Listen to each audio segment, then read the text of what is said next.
Division Program Manager with responsibility for the statewide transportation investment fund.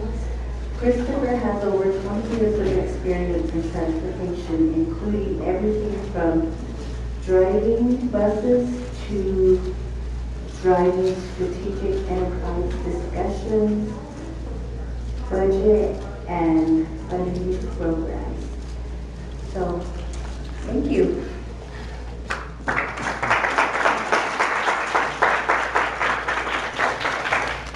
Thank you, Jerome, for reading that wonderful introduction that I wrote. So, appreciate that. So just right after lunch, this is an amazing time to talk about funding, right? Because it is so exciting to talk about funding and programs and rules and processes right after baked potatoes. And it doesn't give you indigestion at all. So here, just kind of a ground rule for my presentations. As you have questions come up in your mind, feel free to interrupt me. I am more than happy to stop and answer any questions as we kind of go along, okay? So let me just start with, I'm going to talk a little bit about UDOT's Transit Division and what's really important to me. The state legislature a couple of years ago passed House Bill 322. I'm going to talk about in a minute. And that House bill gave direction to UDOT to create a transit division to oversee fixed guideway, capital transit improvements in Utah. Mainly with kind of a focus on a large public transit district in the Wasatch Front. But we have some funding that covers the entire state. But what really kind of drives me and gets me out of bed in the morning is these are three of my children. I have 5 children total. This is 3 of them. Let me just kind of talk a little bit about each one of my kids. So this is my 25-year-old son. He didn't start driving until he was about 21 or 22 years old after he came home from his mission. He didn't like driving at all. Just it scared him. He didn't like it. But now he drives everywhere now. This is this weekend, my 19-year-old son. He does not have a driver's license and does not want one because he doesn't like the idea of driving. Okay? They don't like it. They can do it, but they don't like it. Let me talk just a little bit about this young lady. This is my 8-year-old daughter, Sophia. Sorry, I got it. Sophia is 8. She's autistic, and she more than likely will never drive a car in her life. So for us, we have to find ways for her to be able to get around, to be mobile. This is a day that the 4 of us took the train. We took light rail from a station close to our house, and we went downtown and got ice cream because everybody likes ice cream. So we took everybody on the train to show them this is how you can get around and be mobile and do the things that you want to do in life. So this is our little trip on the train, and just thought I'd share that. That gets me out of bed. That's what motivates me to do my job every day, is to make sure that, well, if nothing else, at least they can get around after I'm gone. Let me talk a little bit about UDOT's vision for transportation. I'm going to kind of use the words of our executive director, Carlos Braceras. He talks often about moving people, not just cars. And he talks a lot about building the community of our dreams, a community that's safe and walkable and connected. He talks about we need transit in order for UDOT to be successful. When he says that, he's not saying that UDOT should be the owner and operator of transit, but that we need transit as a part of our transportation system to be successful. House Bill 322 from 2023 it directs UDOT to manage and oversee fixed guideway capital development projects for which state money is expended. Oh, by the way, SB 195 struck out these 2 words, state money. So now it reads, manage and oversee fixed guideway capital development projects in the state of Utah. That's a little different. So UDOT is now very much getting involved in the idea of building transit projects. Mainly kind of the idea was to a large public transit district along the Wasatch Front. But What I'm going to talk to you today about is about TTIF funding. And I'll jump into that here really quick. TTIF, or the Transit Transportation Investment Fund, is a statewide program. This is money that is available to any community, any transit district or transit provider within the state of Utah. Okay? I'm going to walk through how do you then qualify and get the money and what are the expectations. So that's what I'm going to walk through next. So, TTIF is this part of the program. We have 4 models, 5 if you count the Utah Trail Network. These 4 models are the TIF Active, TIF Highway, TTIF First Mile and Last Mile, and TTIF Transit. TTIF Transit really is kind of both of these programs. First Mile, Last Mile. Let me talk a little bit about what that is.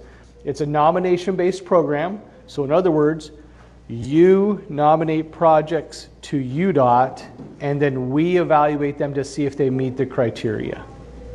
These projects are mainly, I'm going to show you some pictures, these projects are mainly about paved pedestrian, non-motorized pathways or sidewalks or trails that connect to transit. Okay? TTIF, the transit portion, these projects, by default, you don't have to do anything. They will automatically come into our program if they meet some criteria. They are in the first phase of the Unified Plan, and I'm going to show you the Unified Plan here in a minute. It requires a 30% local match. That local match can be made up of lots of different things. Right-of-way, for example, can go towards as that local match. It can be soft match as well as cash and other assets, things like that. They can go towards that match. It's a pretty, I'll say liberal, but what I mean by that is very wide range of options for that local match, okay? And the project must increase transit capacity. So we know, and we have heard this very clearly, we would like money for replacement vehicles, to replace the vehicles we already have.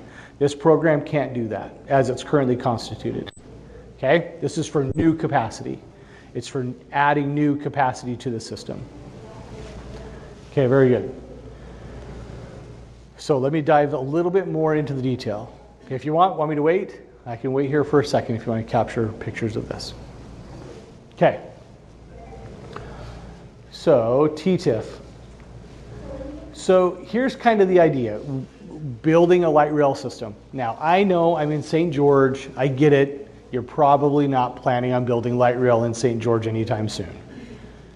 But you might be looking at buying some new vehicles. And that is an option, as long as those new vehicles are going towards adding capacity to your transit system and your transit network. Bus rapid transit is also an option. So, bus rapid transit has a lot of variability in there by the federal definition of bus rapid transit. It has to meet some certain basic criteria, transit signal priority, branded, stations, those kinds of things are all qualifying for BRT type expenditures.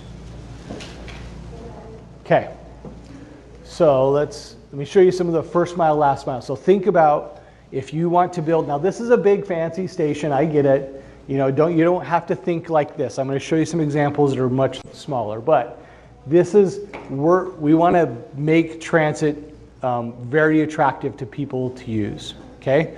So this is an idea of a first mile, last mile connection. So you have a station somewhere, and there are sidewalks and roadways and things that connect to that station. We want to make that accessibility happen. Another idea is maybe there's a transit station that you need. Okay?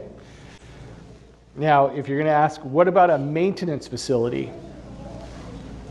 So far, maintenance facilities are a tricky one because we realize that you may need a maintenance facility in order to add capacity to your system, right? If you buy more buses, you may need a better place to maintain and store those vehicles.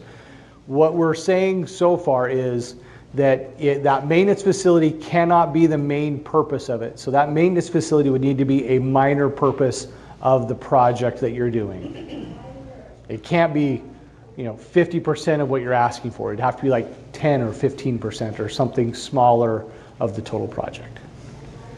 Okay, so we can't just go build a new maintenance facility for people.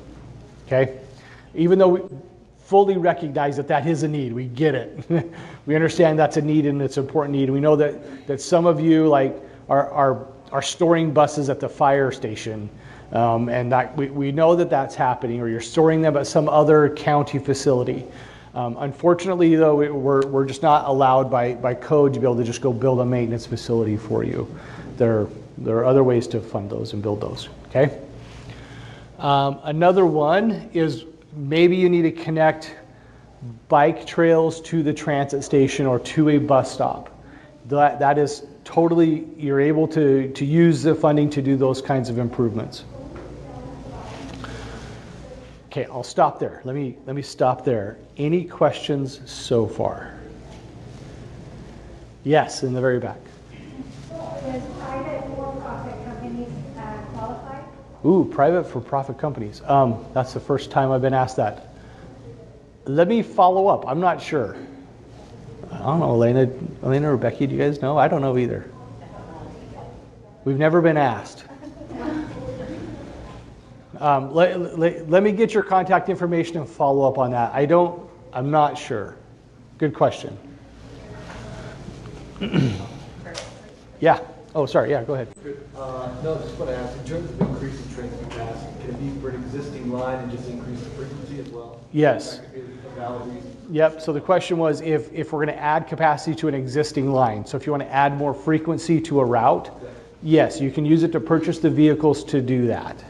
You can't use it for the operating expenses of increasing capacity. Okay?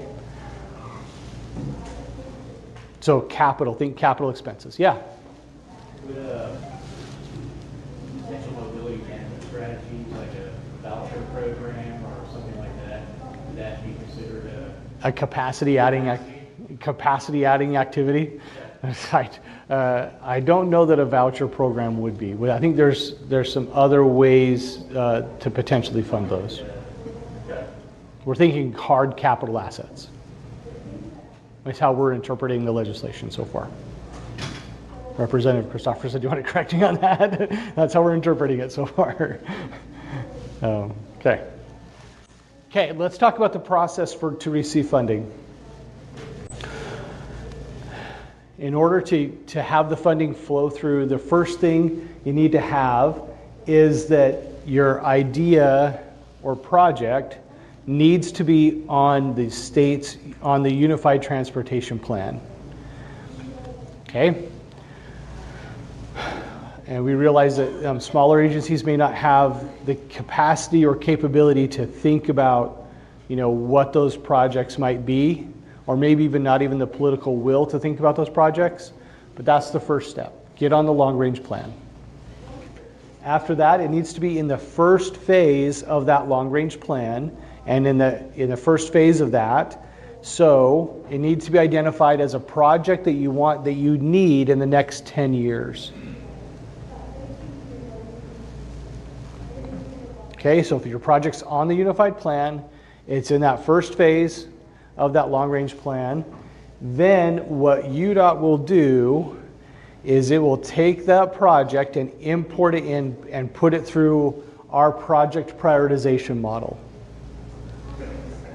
Our project prioritization model has 4 large criteria. We're looking for projects that increase better mobility, improve health and safety, projects that are connecting communities, and projects that help improve the economy.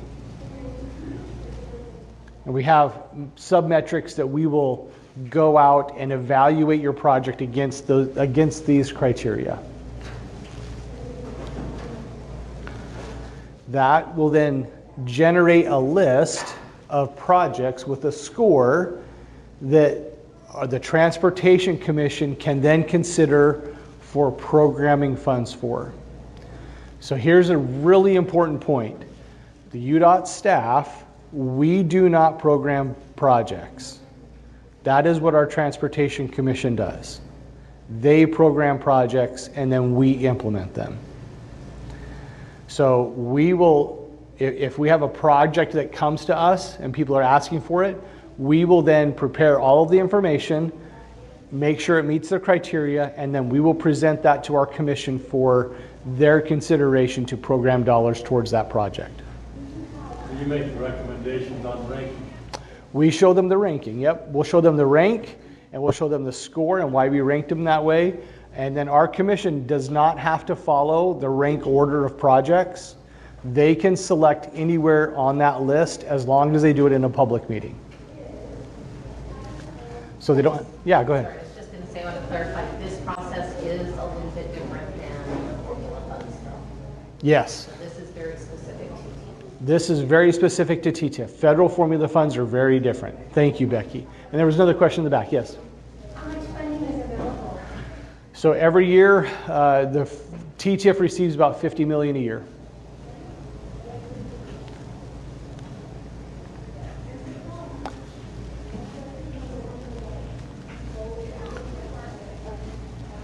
Okay. So after that, then if the commission approves for a project to be funded, then UDOT staff will begin to work with you to work out an agreement, how that money will flow to you, the expectations of it. We're going to ask you for detailed cost estimates. We're going to ask you for schedules. We're going to ask you to commit to deadlines and milestones in the project. Okay? Any questions about the process so far? Okay, this process is all laid out in legislation. This is how we are told to do the process. Okay? I just made it look really pretty. Well, I didn't. Our communications folks did. Yeah, go ahead. So are urban and rural projects, are they competing against one another? They're not they're not two different tracks, correct? Yeah, it's all together. That is a very good point, and we've had a lot of conversations about that. Yes. But here's what I want you to think about. As you think about the implications of that maybe a rural project will not compete as well as an urban project because urban site has so many more people, is that our commission doesn't have to follow the rank order. They can still select projects off of that list. Okay? So, there you go.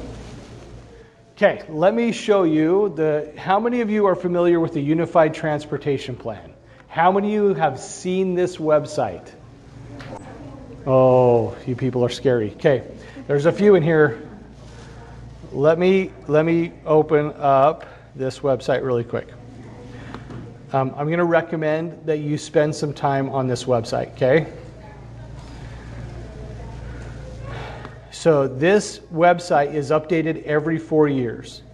Right now, all of the MPOs, who knows what an MPO is? Okay, an MPO is a Metropolitan Planning Organization. They are the urbanized parts of the state. So St. George has an MPO. The Wasatch Front has 2 MPOs, Mountain Land Association of Governments and Wasatch Front Regional Council, and then Cache Valley has an MPO. For the Logan area. If you do not live within an MPO, if your organization is not within one of the MPOs, then UDOT acts almost like an MPO for you. We help do the long-range planning for you. So, let me show you this website really quick. I'm clicking on the interactive map. This map shows you all of the projects that have been identified in the long-range plan. Now, the really cool thing about this map is if I want to look at projects by mode, I can look at just transit projects in the state. And I can look at projects just in phase 1. Okay? So you can see there is a gigantic hole in the middle of our state. There are 0 projects out here. Okay? And I don't believe that that's necessarily true. I think there's probably needs that you just haven't been identified. So if let's, since we're in St. George, let's go down to St. George. St. George has identified, the Dixie MPO has identified a bus service in phase 1 to go from St. George to Springdale. Okay. Basically purchase 5 buses for new transfer route along I-15, Telegraph Road, and SR9. Okay. That is an eligible project. Let's see, zoom out. But that would just be for capital, correct? Correct. That is just for capital. If I look at the Wasatch Front, it's a very different story. Here's High Valley Transit. They have a, well, that's bus stop 1. Here's SR224. SR224, High Valley Transit has applied for and received TTIF dollars as well as federal dollars for the construction of a BRT line on SR224. Okay, so that one's already funded. I'll show you the funded projects in just a little bit, but that's one that is not on the Wasatch Front that's already been funded. There are a whole bunch, especially in Salt Lake County, of transit projects that are eligible. Yeah. Federal dollars be that match? Yes. Federal dollars can be the match for TTIF, and TTIF can be the match for federal dollars. Okay? If you're going to try to decide double match and have them match against each other, we'll have a conversation, because we still want to make sure that you have enough money to do the project. And we're not double counting the money somewhere. Okay? And on those capital projects, FTA is highly, highly involved with the budgeting, with the project through all the steps. Yes. And Christopher and I are too. Yes. So if your project gets funding from FTA and TTIF, We become really good friends. we all become very close. UDOT starts to have a seat at the table, and we start to get very much involved in your project, and we're going to ask you all of the questions, and we're going to call you and phone you up, and we're going to ask for reports, and we're going to do all of that kind of fun stuff. So, but it's okay. Our job is to help you be successful, right? That's the intent behind all of that, is to help you be successful in your project. Okay. We're not that bad. It comes across like, hey, I'm from the government and I'm here to help, but we kind of are. Okay, so let's say you have a project, and your project is in the first phase, and then what happens? So here's the other really handy dandy website that you're going to want to know. This project prioritization website. This website, if you want to fall asleep at night, there are some documents on here that will knock you out. They're super exciting. You can go into the detail of the minutia of all of the prioritization process and the model and how we calculate and collect all that information, okay? It's all here. But what I want to show you is what is currently on the ranked lists, okay? So if you just click on ranked lists when you go to this website, let me show you. It has every model, so you can look at all the highway projects if you want. You can look at the active transportation projects. You can look at the transit projects, and you can look at first mile, last mile projects. We also have included the Utah Trail Network projects because they follow the very similar prioritization or criteria that we use for ranking these other programs. So let me show you what's on the TTIF transit list. Everything that's in green, highlighted green on here, has been funded and is making progress. There are roughly 50 or 60 projects on the list. Most of them, if not all of them, are along the Wasatch Front. And the reason for that is because they have gone through the planning process, They've made it into the first phase of the planning process, and then we have brought those projects in. So, for example, up in Logan, there's the blue and green loop, and Todd's back there, but there's blue and green loop up there. They rank very well among the core routes kind of service. There's extension of the UVX in Utah County down to the airport and to Vineyard. South Valley commuter rail, so extending commuter rail from Provo into Spanish Fork and Payson. Let's see, what else? We have on here transit hubs and transit stops. We just completed this spring the Daybreak Transit Station. We just finished that. The construction is done. That station is open and operating right now. Okay, so you can see on here if your project is on here. We just imported these. You can see what the score is according to our model. We show that.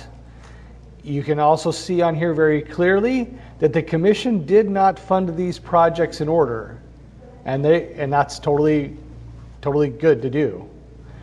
You see right here, these three projects on kind of the fixed guideway are not the top projects, and there's reasons behind that. We just funded in June the environmental study for the Orange Line implementation out of TTIF dollars. So you can do studies with TTIF dollars as well. Okay? So this is a great resource to help you understand the prioritization process as well. Okay. Any questions on that? And I'm happy to set up phone calls, meet with you virtually to go through in detail if you want the prioritization process and how it works.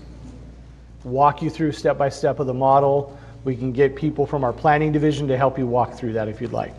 So that way you understand what goes in. Okay, awesome. So where are we at? Since 2019, we have completed out of the TTIF program 11 projects. Those have been everything from BRT lines up in Ogden to new bus stops, sidewalks. We've bought buses for here in Washington County. We've bought buses for Logan. We've now started, we have construction of several projects happening right now.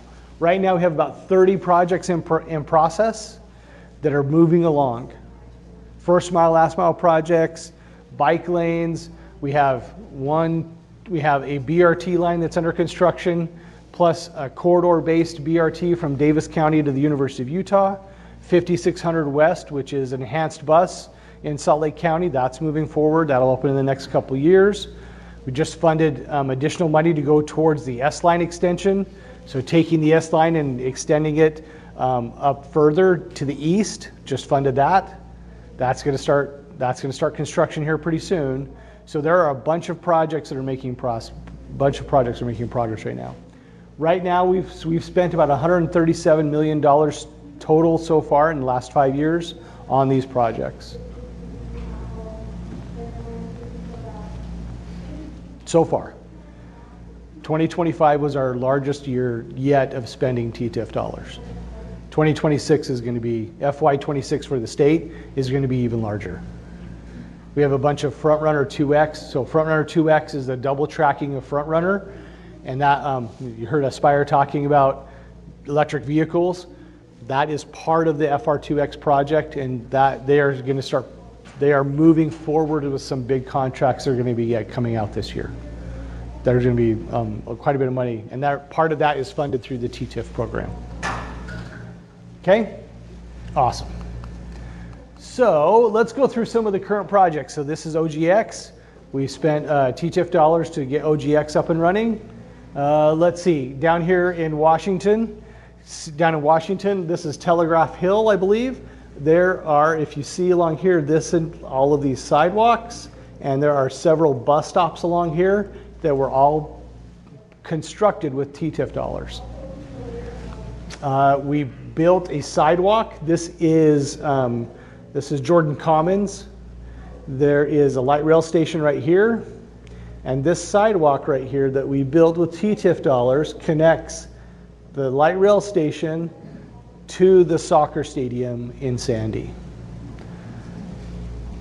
Okay, there are, in case you don't know, there are literally hundreds and hundreds, perhaps thousands of people who walk along that sidewalk every time there's a game. Because they take the train and they go to the game. Perfect use of connecting transit to the local area. Let's see, purchased, this is the vehicle, the green loop up in Logan, purchased 4 or 5 vehicles for that. We also purchased vehicles down here in Washington City so that they could expand transit service as well. Okay, that's just a few of the projects that we've completed. This is extending the S line from where the current track line ends. This is coming soon. All the way up, it's a double track extension of the S line up into this development. The developer here, this is now a parking lot. That is going to be a S line, that's going to be a station. And they are looking to develop over the station. So they're going to put the building on top of the train station. And then they're looking at perhaps residential and commercial on top of that structure. They're looking at putting parking and then additional infrastructure on top of that parking. They're going to redevelop this entire site right here because of that train station. This is the BRT line. This will open next year. This is the MVX that goes from the Murray Central, where the main IHC hospital is, and the Front Runner connection. And that's going to travel along through a low-income neighborhood through here, and then along 4700 South, over to 2700 West. Here's where my office is, here at the State Complex, and then that will connect up into West Valley Central. That will open up next year. It'll have stations, all marked, all designated, and it'll run every 15 minutes. This is a game changer for a lot of people. About 22,000, I'd have to go back and look. We just recently ran an analysis of how many housing units and businesses and schools and shopping areas that this will connect to. I'll have to get back to you on that. Okay, another one that's coming up, I spoke about this a little bit. This is the Davis to SLC corridor-based BRT project. This has federal funding in it, and so does this. This is about 25 miles long. It's going to connect to the University of Utah. There's going to be a new station, end of line here, and the orange line, the red line that goes up along 400 South and goes to the hospital, we're looking at the orange line, which will connect to the south and go right into Research Park. There's going to be a new end-of-line station where the BRT and the train are going to meet up at the University of Utah. It's going to be pretty cool. There's going to be high frequency, every 15-minute bus service along the entire corridor. No fixed guideway. It won't have dedicated running lanes. It's going to have stations and enhanced stops along the corridor. The buses will all be branded. We were just coordinating about TSP implementation, so it'll have signal priority in the corridor as well. It's going to be pretty cool. Yeah, Becky. There is a question. Does this have to be big projects, or if they just need one bus to expand service? Yes, yes. If you just need one bus, yes. Yes, absolutely. If you just need these are all big, right? I realize I'm talking about big projects to you guys, but these are just some of the projects we're doing. Yes, if you need just one bus, then let's talk. Absolutely, if you need a bus to expand, for sure.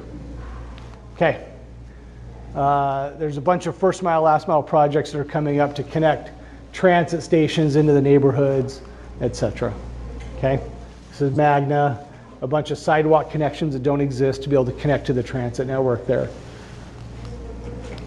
This is up at Bryan Head. Bryan Head is building right now a brand new bus stop up at the top with a crosswalk, and this was all fun. This is being funded through TTIF dollars as well. Okay, yeah. Once implemented, does the program have any procedures in place for evaluating how successful the project once completed are? Or is it, data on the back end, ridership, actual level of investment? Yeah, yep, we're going to ask for all of that. Yeah, we'll do before and after studies for sure. Yep, good question. Okay, what am I doing now? What's coming next for this program? Really what we're focusing on is making sure that we deliver all of our current projects. We want to make sure that the projects we have in the pipeline are always moving, that they're being completed. What I'm doing right now, I want to make sure that people are aware about the program and that you know about it in case you need some funding. And finally, we are always trying to improve the process. We're trying to make it better as we go along. And I think we've made some really good strides in the last year and a half as far as delivering projects and making sure that people know about it. Okay, so this is the team that is delivering the transit division. So if you want, feel free to reach out to us. We are more than happy to talk to anybody about your needs and what's going on and how we can help.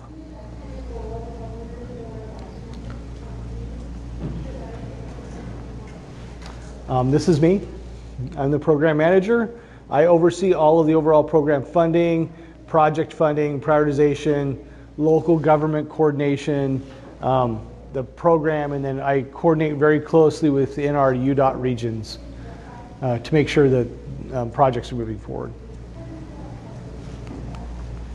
If you want, here's a convenient QR code. This one will take you to our project prioritization website, the one that I just showed you earlier, and this one will take you to our transit division website, where you have all of our contact information. We have more information on there. I'm in the process right now of building just a TTIF focused website that will have all of the entire process to get funding, and then who to contact about nominations, how to manage your program, how to manage your project once you get funding. I'm putting all that together right now. It's almost ready to go. Okay, so with that, any other questions?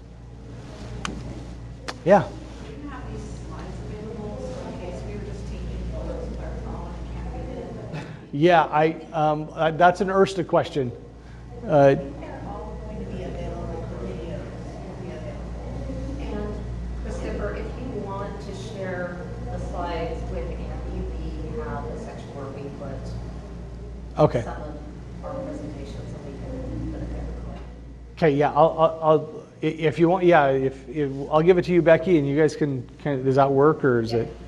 So there will be the video, but if you just go to the rural public transit site, but you can also get to, he has a link to it on his site, but we have a section that Andy mentioned before, we'll put it with those presentations.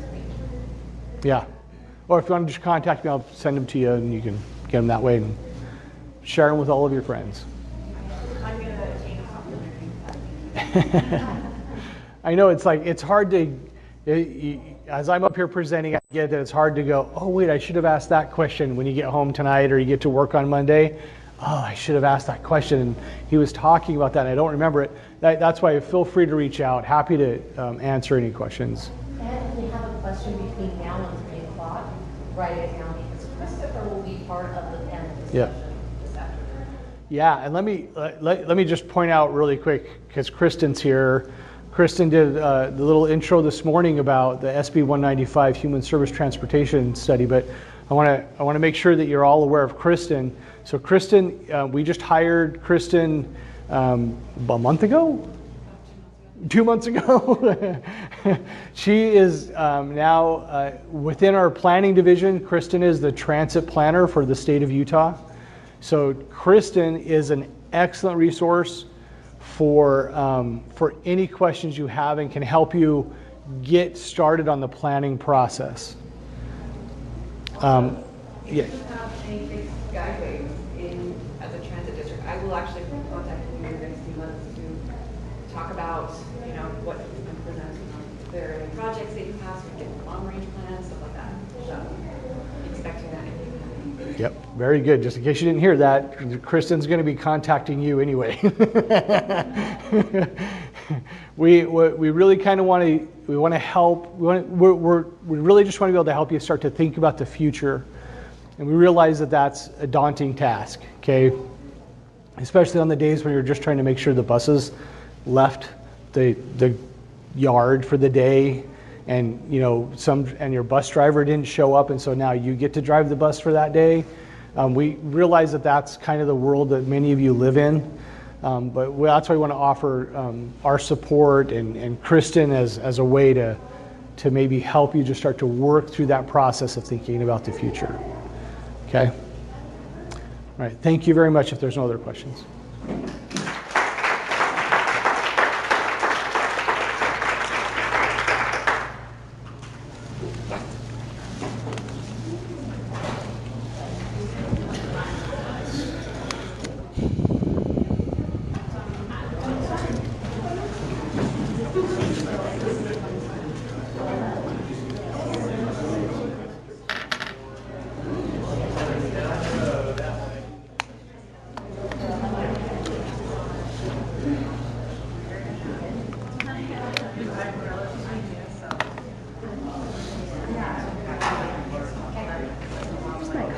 Oh, perfect. Thank you. Love Yes. to find out if we qualify. We Salt Lake do. Express. Yes. Yeah. Are you familiar with that? Oh, yeah. Oh, okay. Of course, yeah. We And talk we about you have guys a lot. 2 funded runs in Utah. We do Blanding to Salt Lake twice a day and Vernal to Salt Lake twice a day. Plus we have all of our other self-sustaining. We need a transit center. Greyhound's pulled out, and so we really don't have Where's any it at? place. Well, right now we drop off and pick up at the airport, and then we also drop downtown across the street from where the old Here in Greyhound St. used to George? be. Yeah. No, I'd be in Salt Lake. In Salt Lake, In Salt okay. Lake. We have a good boarding location down here. You know, Okay. put that big new building over there, but in Salt Lake we're having trouble finding any place that's convenient to where we are for the money. Salt Lake is just really hard. Okay. Yeah, if let you me could find out. Let me find out. That's a good question. It may because it may We're be just already some. getting 5311 It may be just something that we build and then you guys use. You know what I mean? Yes. Or if it's just if it's vehicles that you need or Well, something. Greyhound Like needs a place to come in too, and that's Yeah. the problem is we need to come together and meet. that. Yeah. Because he comes up from Denver, and so we need. I think he still comes up from Denver. They were talking about eliminating that run to Salt Lake. I don't think they did. I gotta check. Anyway, Yeah. check in and see if we qualify. Yeah. Because I would love to go for this. Yeah. You have to come up with the local match. 30, yeah. The 30%. And, So. and you mentioned that federal money can be used as match. Yep. So we're already getting 5311F money, Oh. which is federal money. It's a pass-through entity through the state. Then I don't see why you wouldn't. Yeah. I really don't see why you wouldn't. You know what I mean? Yeah. Or we Yeah. just work on let's just work it out. Yeah. Oh, this would be a godsend to us. Because we've been talking about well, how can we make that rural connection better? Right.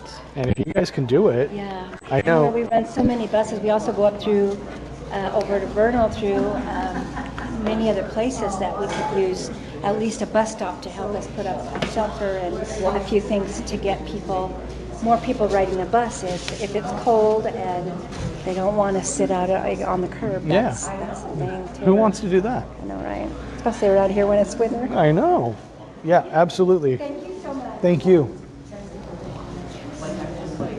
Oh. Because I don't think there's any realization on her part of like, thank you, how she